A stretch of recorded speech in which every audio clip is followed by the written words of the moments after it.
জুলাই জাদুঘরে উন্মোচিত হবে ফ্যাসিস্টদের মুখোশ, মন্তব্য প্রধানমন্ত্রীর। কাঙ্ক্ষিত নিরাপদ দেশ গড়ার অঙ্গীকার। ফ্যাসিবাদ মুক্ত বাংলাদেশে কেউ কেউ অহেতুক ইস্যু তৈরি করে দেশে অস্থিরতা সৃষ্টির অপচেষ্টা শুরু করেছে। এসব পরিস্থিতি তৈরি করে তারা নিজেদের অজান্তেই পতিত পরাজিত পলাতক স্বৈরাচারের পুনরুত্থানের পথ সুগম করছে কিনা সেটি মনে হয় ভেবে দেখা প্রয়োজন আমাদের। জুলাই চেতনার সনদ বাস্তবায়ন, বললেন মুক্তিযুদ্ধ মন্ত্রী। সারা দেশে যথাযোগ্য মর্যাদায় গণ অভ্যুত্থান দিবস পালন। শেখ হাসিনার বিষয়ে ভারতের আচরণ দ্বিমুখী, মন্তব্য রিজভীর। অধিকার হরণের চেষ্টা প্রতিহতের ডাক 11 দলের। শিগগিরই গ্যাস সরবরাহ স্বাভাবিক হওয়ার আশা। মহেশখালী থেকে সন্ধ্যা নাগাদ মিলবে 250 মিলিয়ন ঘনফুট। হরমুজ প্রণালী খোলার আলোচনায় অগ্রগতি, সমঝোতার চেষ্টা ব্যর্থ হলে ইরানে বড় হামলার হুঁশিয়ারি ট্রাম্পের।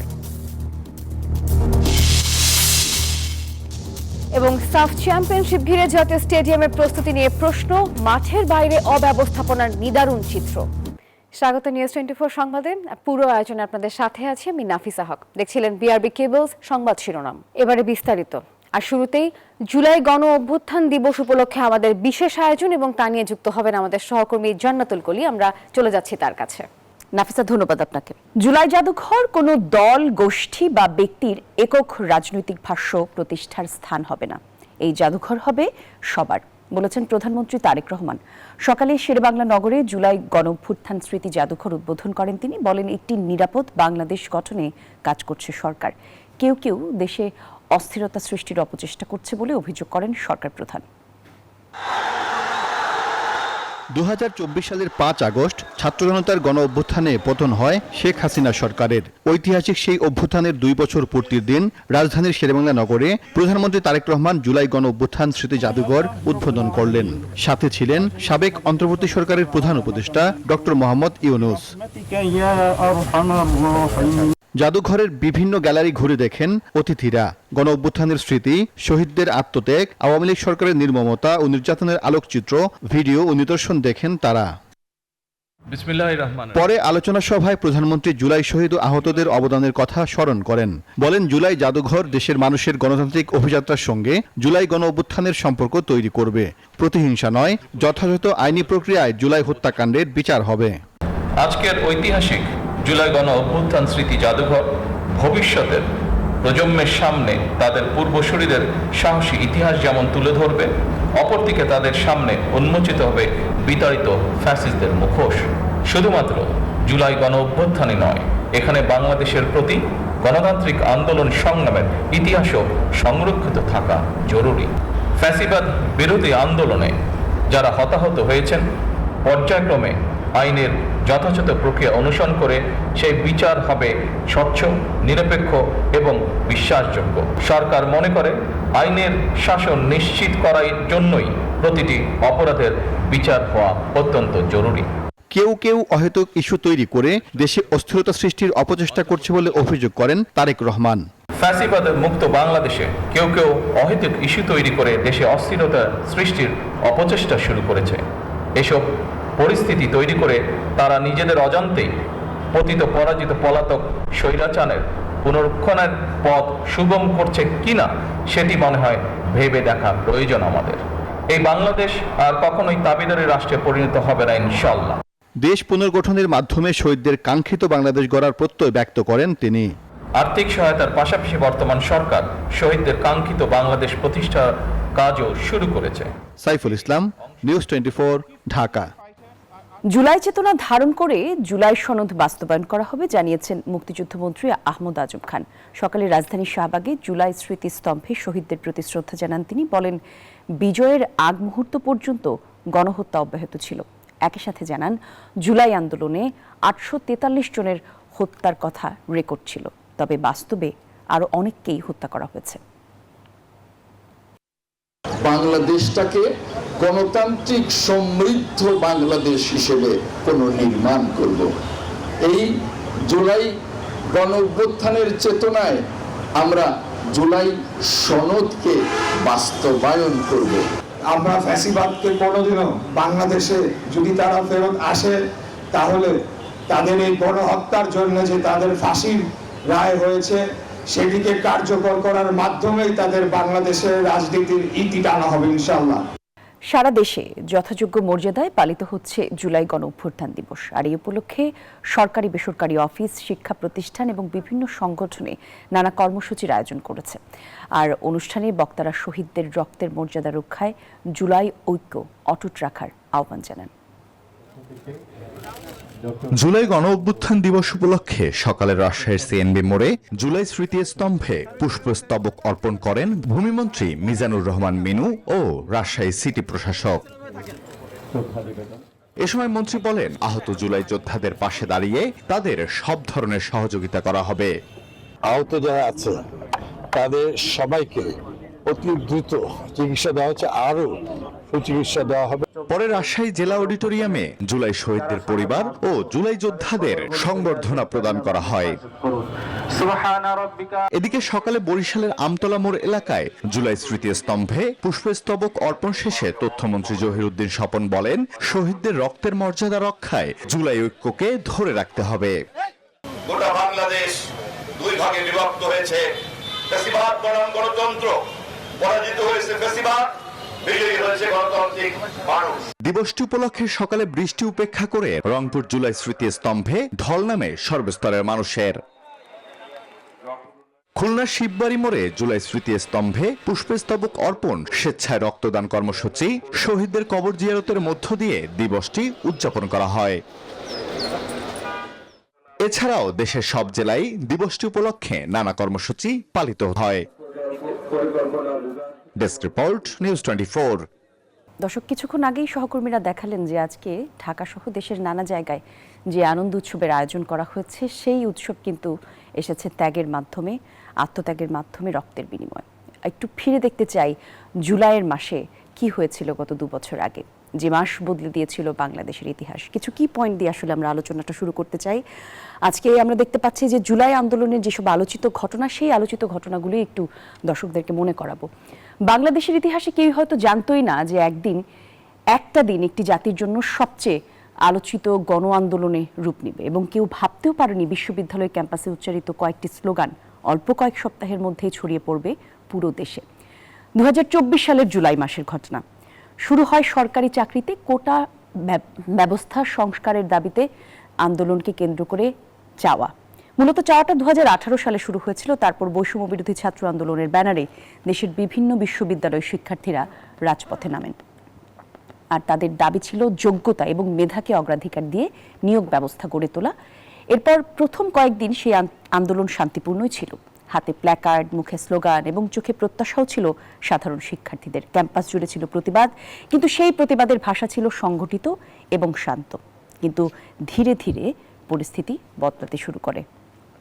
দেশের বিভিন্ন বিশ্ববিদ্যালয়ে আন্দোলনকারীরা শিক্ষার্থীদের উপর হামলার অভিযোগ করে, এবং সেই হামলার অভিযোগ সাধারণ মানুষেরও সামনে আসে। সংঘর্ষের ছবি, আহত শিক্ষার্থীদের আর্তনাদ এবং রক্তাক্ত ক্যাম্পাসের সবকিছুই দ্রুত সামাজিক যোগাযোগ মাধ্যমে ছড়িয়ে পড়ে। মুহূর্তেই সেই সামাজিক যোগাযোগ মাধ্যমের ক্ষোভ একে একে সাধারণ মানুষের হৃদয়ে চলে যায়। বিশ্ববিদ্যালয় থেকে আরেক বিশ্ববিদ্যালয়ে চলে যায় এই আন্দোলনের রূপ।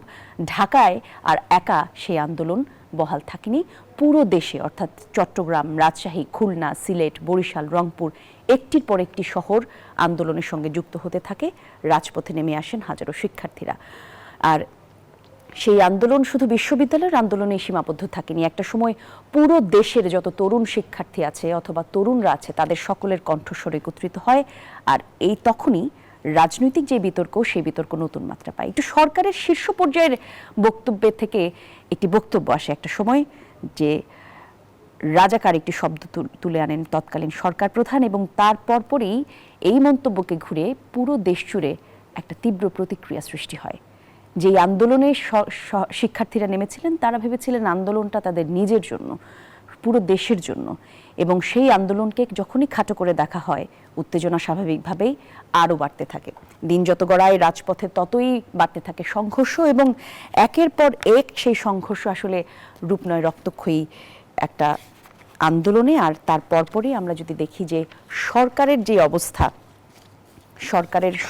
সরকারকে তখন আসলে একটি জায়গায় দাঁড় করানো হয় যে কমপ্লিট শাটডাউনের মাধ্যমে। মনে করিয়ে দিতে চাই, শেষ যে কর্মসূচি ছিল সেই কর্মসূচি ছিল মার্চ টু ঢাকা, এবং সেই তখন রাজধানী থেকে পুরো দেশের মানুষজন আসলে রাজধানীতে আসতে শুরু করেন। কারফিউ, নিরাপত্তা ব্যবস্থা এবং নানা প্রতিবন্ধকতাকে পেরিয়ে সাধারণ মানুষ ঢাকামুখী হন। আর তারপর পরই এই সাধারণ মানুষের, অর্থাৎ সেই গণ আন্দোলনের প্রাপ্তি ঘটে। ফিরে দেখা 24-এর এই ছিল সর্বশেষ বিস্তারিত ঘটনা। অন্যান্য খবর নিয়ে দর্শক আমার সহকর্মী নাফিসা অপেক্ষা করছেন, তার কাছে একটু যেতে চাই। নাফিসা, কি খবর আছে সংবাদের বাকি অংশে? কলি, অসংখ্য ধন্যবাদ আপনাকে। দর্শক, স্মরণীয় 36 জুলাই অর্থাৎ 5 আগস্ট জুলাই গণ অভ্যুত্থান দিবসে নিউজ 24 এর বিশেষ আয়োজন নিয়ে জান্নাতুল কলি এতক্ষণ আমাদের সঙ্গে যুক্ত ছিলেন। ধন্যবাদ কলি আপনাকে। শেখ হাসিনার অডিও বার্তা ও রাজনৈতিক তৎপরতা নিয়ে ভারত দ্বিমুখী আচরণ করছে, এমন মন্তব্য করেছেন প্রধানমন্ত্রীর উপদেষ্টা রুহুল কবির রিজভী। সকালে রাজধানীতে এক আলোকচিত্র প্রদর্শনীতে তিনি এই মন্তব্য করেন। বিএনপির সিনিয়র যুগ্ম মহাসচিব রিজভী আরও বলেন, শেখ হাসিনার কর্মকাণ্ড বন্ধে অপারগতা প্রকাশ করেছে ভারত। ফ্যাসিস্ট সরকার ক্ষমতায় থাকার সময় বিভিন্ন শ্রেণী পেশার মানুষকে হত্যা করে, আর সেখান থেকেই সৃষ্টি হয় ঘৃণা থেকেই জুলাই গণ অভ্যুত্থানের সৃষ্টি হয়।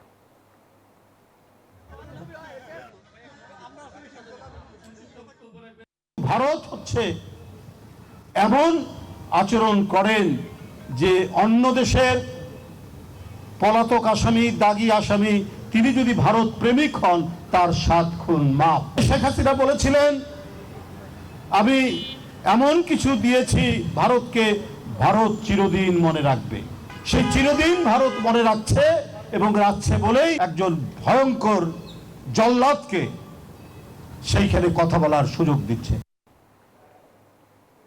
জনগণের অধিকার হরণের চেষ্টা হলে প্রতিরোধ করবে 11 দলীয় ঐক্য, এমন হুঁশিয়ারি দিয়েছেন বিরোধী দলীয় নেতা ডাক্তার শফিকুর রহমান। দুপুরে রাজধানীতে এক আয়োজনে এই হুঁশিয়ারি জানান তিনি, আর বলেন, সামগ্রিক পরিস্থিতি দেখে মনে হচ্ছে আরও একটা বিপ্লব আসন্ন।